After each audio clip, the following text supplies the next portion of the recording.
Chapter 29. Day 3, 1700 hours.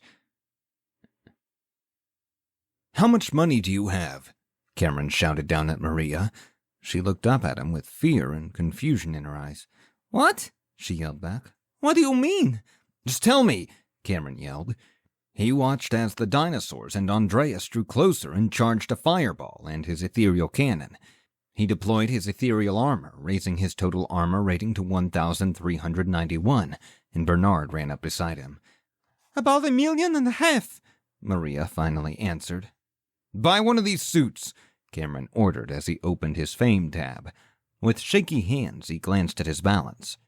He had 2,357,543 happy coins. That would have to do. He opened the premium store and then navigated to the bookmarked exoskeleton page. He bought 2 of the exoskeletons and they immediately spawned next to him.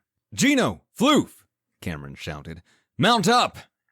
By the time Gino and Floof had gotten to their exosuits, Maria had purchased her own. Cameron watched her climb up into it, and she ran up alongside him and the others. "Peg, where are you?" Cameron shouted. "I'm with Horton," he replied. "It's chaos, Cameron. Everyone is piling into trucks." "Get them back to the old base if you can," Cameron ordered. "Stay with them."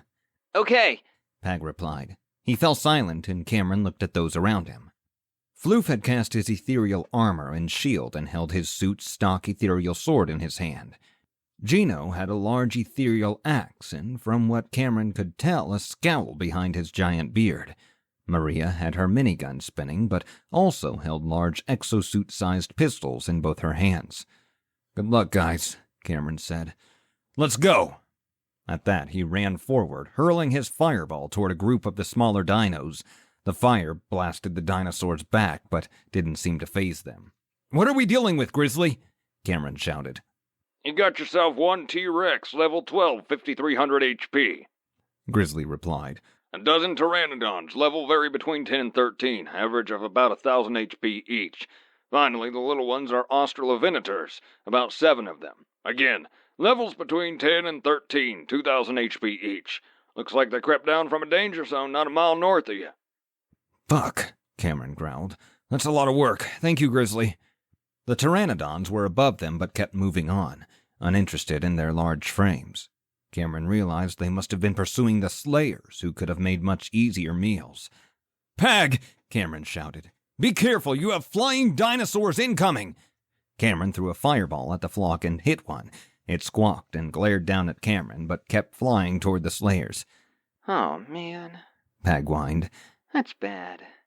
"They have 1,000 HP each. If they can make some walls and get some cover, you should be okay. Keep them busy while we take care of the scary ones." "Okay, Cameron," Peg said. "Good luck." Maria planted her feet and began spraying her minigun at the dinosaurs. As they were pelted with bullets, they fanned out, putting space between them. Bernard and Floof charged forward with their shields, making contact with the first Australovenator. They batted it back with their shields and got in a few swings of their swords, but the dinosaur wouldn't have it. It slammed against Bernard, causing 200 damage.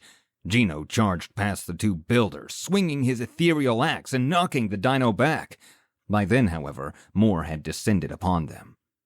While the others were busy with the small ones, Cameron turned toward the T-Rex. If he could distract it, he could keep it away from everyone and prevent it from absolutely slaughtering them. He broke away from the group and started running slowly toward the Rex. Andreas flew past Cameron and joined Maria's side. Together, they worked on protecting the main party's flanks, funneling the Australovenators toward Bernard and Floof. Gino swung his weapon between Floof and Bernard, hacking away at the monsters. "Hey, big fucker!" Cameron shouted as he neared the T-Rex. "Over here!" He fired his ethereal cannon, making a direct hit against the monster's chest and causing 600 damage. "Wow," Cameron said as he switched to his fireball. He launched it and caused another 300 damage. The T-Rex roared and barreled forward, lowering its head to attack.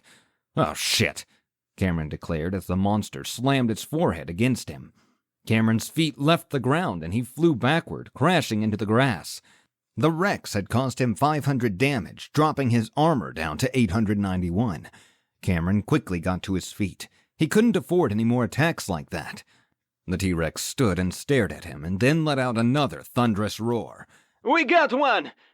Gino shouted as he pulled his axe from the side of the Australorvenator he had just killed.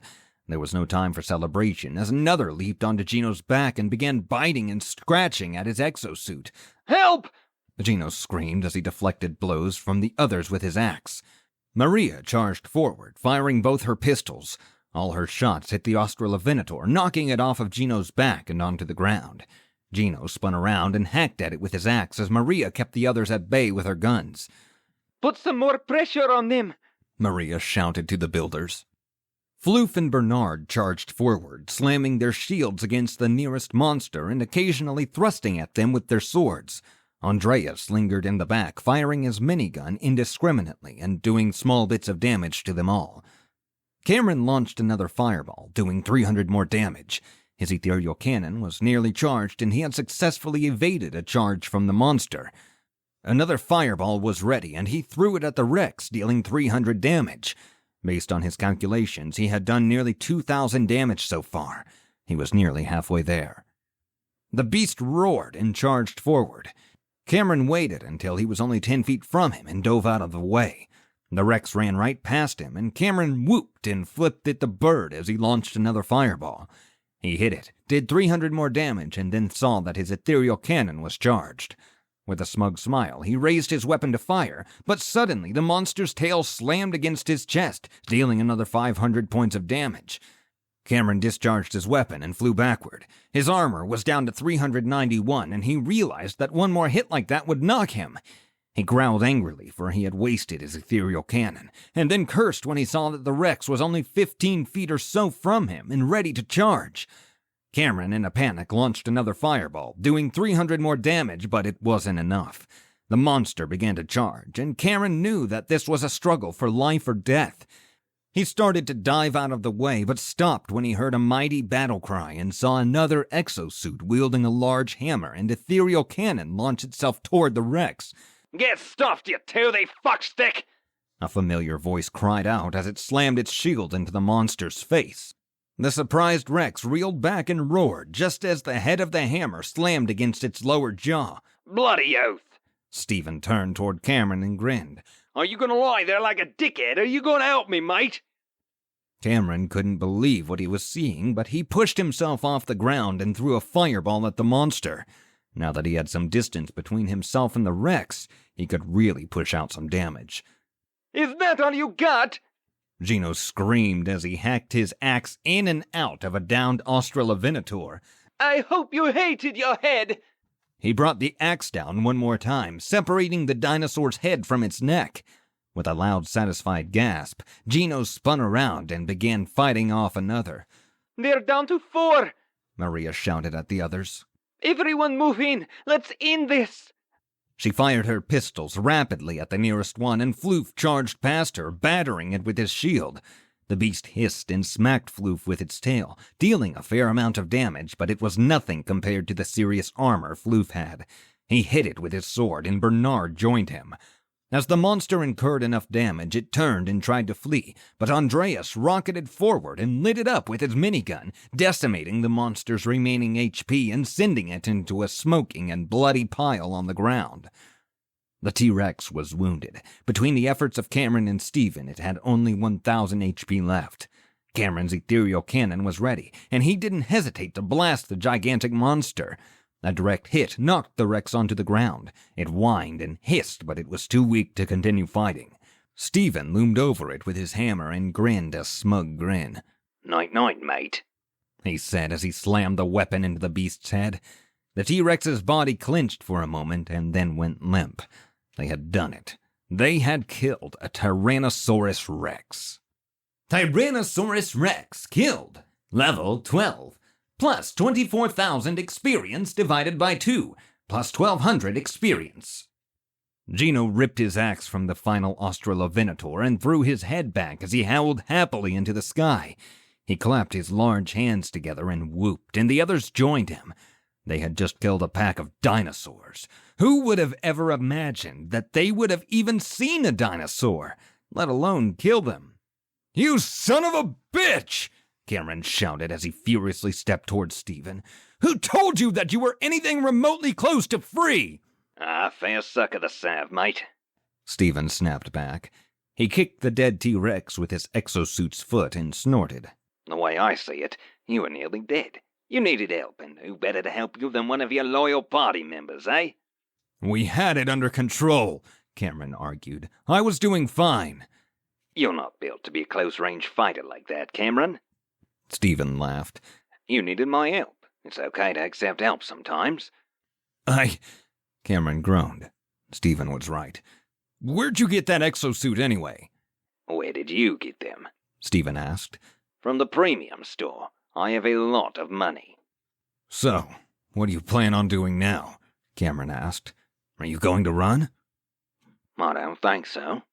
Stephen said matter-of-factly.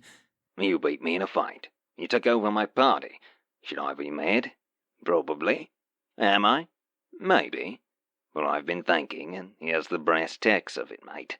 Your crew, so far, a bunch of jolly happy bastards who just want to spread love and joy. Look at me. Look at what I've accomplished. If you want the respect of my men, I can get it for you. There's no need to keep me in a box, Cameron, Stephen said. I can play nice.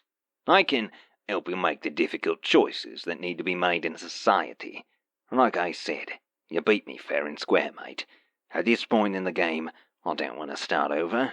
Plus, I believe in you and what you're trying to do. I thought you just wanted to go home and be rich and famous and fuck beautiful women on a boat, Cameron said, summoning the words he had said only that morning. Why the sudden change? Because, Cameron, Stephen sighed. At this point, you've convinced all these people that they should stay here and build a new world, that nobody else has to die. How on earth would I be able to change their minds at this point? Plus, if we can truly make a new world here, I suppose I can be part of it. I'll think about it, Cameron said. For now, you're not to leave my sight. I don't trust you, Stephen. You need to show me that I can. Sure, mate, Stephen agreed. Whatever you say. The others approached and looked at Stephen with unsure expressions. Cameron shook his head and waved his hand through the air as if he were shooing away their concern. It's all right, guys, Cameron said to him. He won't try anything. Cameron?